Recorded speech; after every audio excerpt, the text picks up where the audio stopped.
Either you are utterly incompetent or you are violating laws with impunity. You should step down from your position. If you don't, you should be removed by this president. And if not, Congress should impeach you. What you're about to hear is not policy debate. It's a sitting U.S. senator openly calling for impeachment, not over corruption, not over crime, but over political disagreement. And here's the real question Americans should be asking. Was this about accountability or was this about power? Before we get into it, make sure you like this video, subscribe to the channel, and turn on notifications so you never miss real, unfiltered analysis of what's happening in Washington. Let's get into it. Now it's Senator Booker's turn. Thank you, Mr. Chairman. Secretary Noem, you're in charge of your agency. The buck stops with you, correct? I'm in charge of my agency, what? The buck stops with you, Yes, correct? correct. And you had to swear an oath to the Constitution before you took this job, right? Correct. So one of the most sacrosanct ideals of our nation, enshrined in our Constitution, is freedom, is liberty. Mm-hmm. It is an idea that the government has a very high standard should they take away liberty and freedom from an American citizen. How many U.S. citizens has DHS detained as of last October? Senator, if you're talking about detained and arrested, is that those that have been violating and obstructing our law enforcement operations? Is that what you're referencing? Because it could be hundreds and hundreds. We have faced violent riots across the country, you are specifically in Portland and in Minneapolis. The only people you've detained are committing crimes, but you and I both know that's not true. I haven't said that. I didn't so say then that. how I asked many which ones you were people referencing. Have you detained? I can't give you an accurate number because we've literally detained and arrested many for those obstruction of law enforcement operations, and also public others records, that had probable let me tell you cause. what my staff researched. And then released May I yes. continue? Public records are showing that over 170 incidents of your agency unlawfully taking away the liberties and freedoms of American citizens. This includes 20 children, 20 American kids that your agency detained. How long can your agency detain an American citizen? We don't detain children and separate them from their parents. Those parents have chosen to keep their child with them. I just want to be clear. You're telling me under oath right now that your agency has not detained American children. Those parents have chosen to keep their children with them. We don't separate families like the Biden administration did. Let me continue. We keep them together, and parents have the option on if they want their child with them or not with them. How long do detentions last when you detain an American citizen? How long do they last? We don't detain American citizens, and if there's probable cause. Let me give you, because you are not speaking truthfully under oath. Isaias Pena Salcedo, a U.S. citizen living in California, was detained more than 70 hours, almost 3 days, even after he showed ICE agents his passport. My colleague, Senator Blumenthal, gave you example after example. He brought people here who had something else we Americans consider sacrosanct, our home, our property.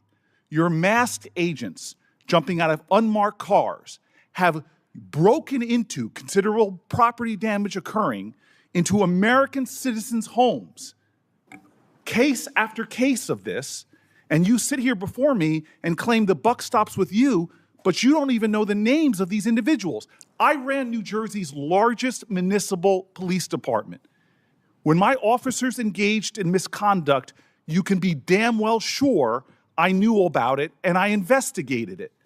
And yet you have situations where your officers are violating the sanctity of people's homes, arresting and detaining them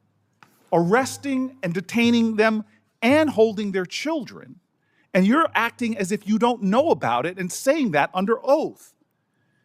Miramar Martinez, who is here right now, on her way to church, an American citizen going to church, not just to worship, but to donate clothing. Your officers shot her multiple times. The case was thrown out of court and you represent here that you don't know about it.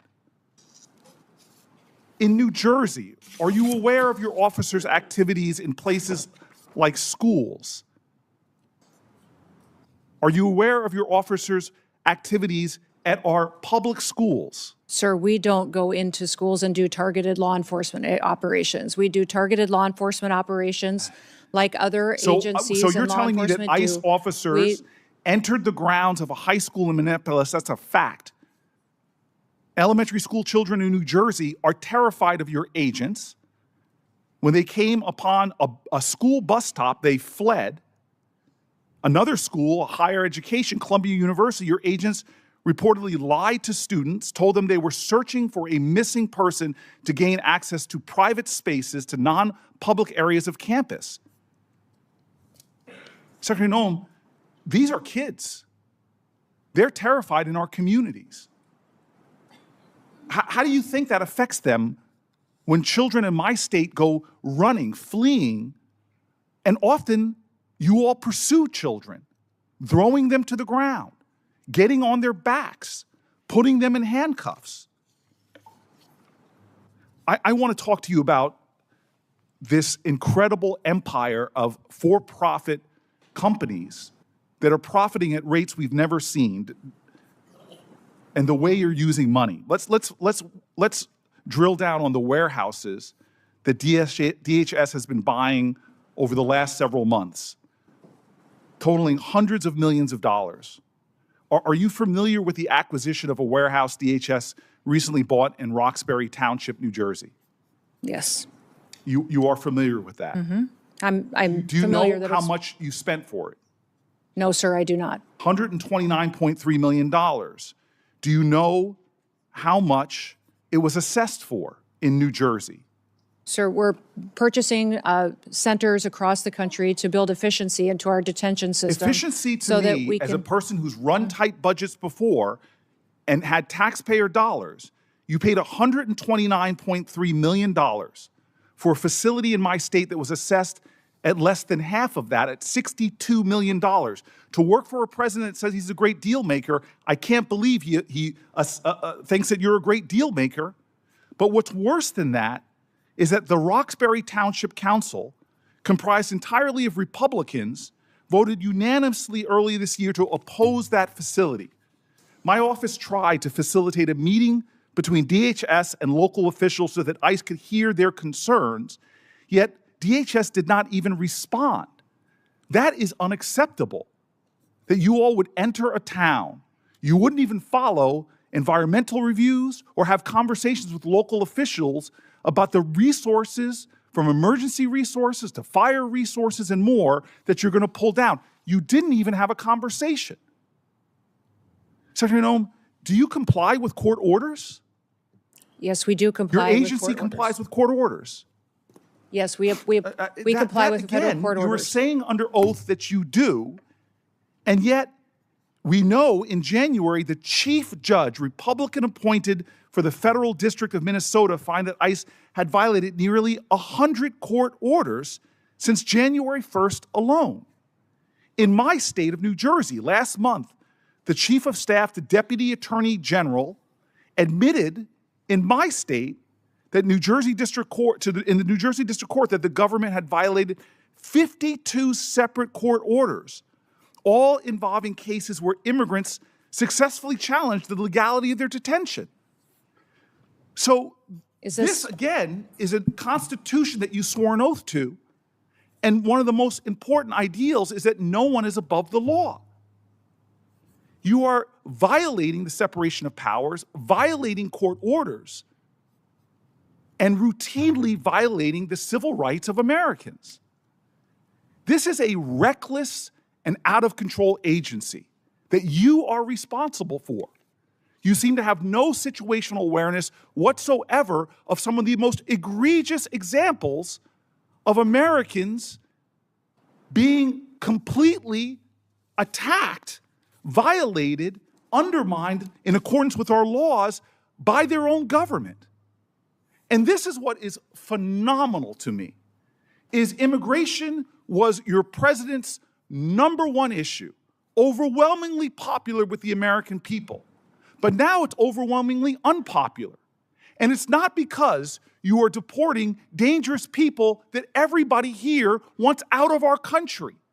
No, it's because you're going into our schools. You're terrorizing our children. You're detaining children. You're arresting Americans. You're breaking into our homes. You're terrorizing our streets. You're violating our rights to peacefully protest again and again and again. None of and then that when is a true. court tells you None to of stop, that is true. and then when a court You are tells trying you to stop, to impede you us violate from enforcing judges' the law orders. Not in and a getting partisan dangerous way, criminals off of our streets Republican-appointed and so we don't have Democratic more appointed. families like the ones that are Don't sitting sit behind there me. and tell me that Lost you are their children. They're responsible gone forever. for the running of your agency when you're not even aware. Either you are utterly incompetent or you are violating laws with impunity. You should step down from your position. If you don't, you should be removed by this president. And if not, Congress should impeach you. I appreciate the Lee. encouragement.